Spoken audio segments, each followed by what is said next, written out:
Vice President Johnson, Mr. Speaker, Mr. Chief Justice, President Eisenhower, Vice President Truman, Vice President Nixon, Reverend clergy and fellow citizens, we observe today not a victory of body, but a celebration of freedom, symbolizing an end as well as a beginning, signifying renewal as well as change.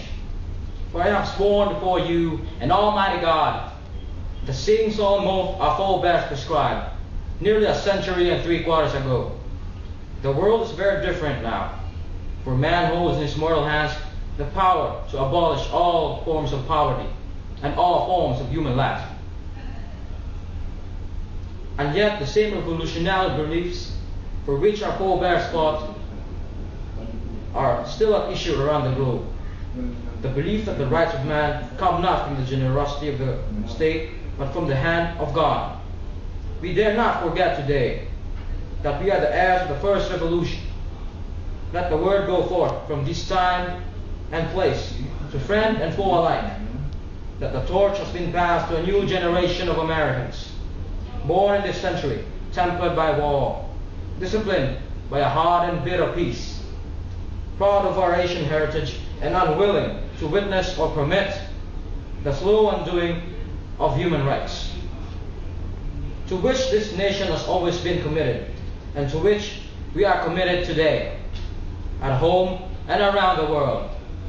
Let every nation know, whether it wishes us well or ill, that we shall pay any price, bear any burden, meet any hardship, support any friend, oppose any foe, in order to assure the survival and the success of liberty. This much we pledge, and more. To those old allies, whose cultural and spiritual origins we share, we pledge the loyalty of faithful friends. United, there's little we cannot do in a host of cooperative ventures. Divided, there's little we can do, for we dare not meet a powerful challenge. At odds and split asunder. To those new states whom we welcome, to the ranks of the free, we pledge our word that one form of colonial control shall not have passed away, merely to be replaced by a far more iron tyranny.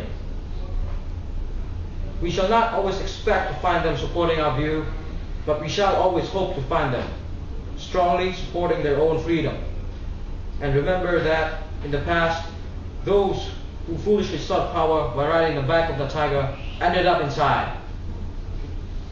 To those peoples in the Hudson villages across the globe, struggling to break through the mass misery, we pledge our best efforts to help them, help themselves, for not because we seek their votes, but because it is right. If a free society cannot help the many who are poor, it cannot help the few who are rich.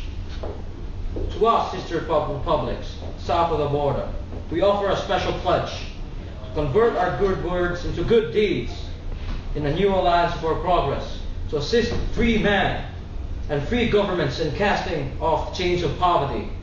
But this peaceful revolution of hope cannot become the prey of hostile powers. Let all our neighbors know that we shall join with them to oppose aggression or subversion anywhere in the Americas. And let every other power know that this hemisphere intends to remain the master of its own house. Let both sides for the first time formulate serious and precious proposals for the inspection and controls of arms, and bring the absolute power to destroy other nations under the absolute control of all nations. Let both sides seek to invoke the wonders of science instead of its terrors. Together, let us explore the stars, conquer the deserts, eradicate disease, and tap the ocean depths, and encourage the arts and commerce.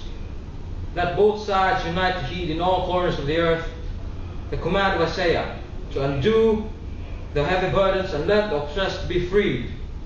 And if a beachhead of cooperation may push back the jungle of suspicion, let both sides join in creating a new endeavor, not a new balance of power, but a new world of law, where the strong are just, for the strong are just, and the weak are secure, and the peace preserved. Now the trumpet summons us again, not as a call to bear arms, though arms we need, not as a call to battle, though in battle we are, but a call to bear burden of a long twilight struggle, year in and year out, rejoicing in hope, patient in tribulation, a struggle against the common enemy, tyranny, poverty, disease, and war itself. Can we forge against these enemies a grand and global alliance, north and south, east and west, that can assure a more fruitful life for all mankind? Will you join in this historic effort? In the long history of the world, only a few maximum danger. I do not shrink from this responsibility. I welcome it. I do not believe that any of us will exchange places with any other people or any other generation. The energy, the faith, the devotion which we bring to this endeavor will light our country and all who serve it, and the glow from that flower will light up the whole world. And so, my fellow Americans, ask not what your country can do for you, ask what you can do for your country. My fellow citizens of the world, ask not what America will do for you, but what together we can do for the freedom of man. Finally, whether you are citizens of America or citizens of the world, ask of us here same high standards of strength and sacrifice, which we ask of you, with a good conscience, our only sure reward, with history the final judge of our deeds.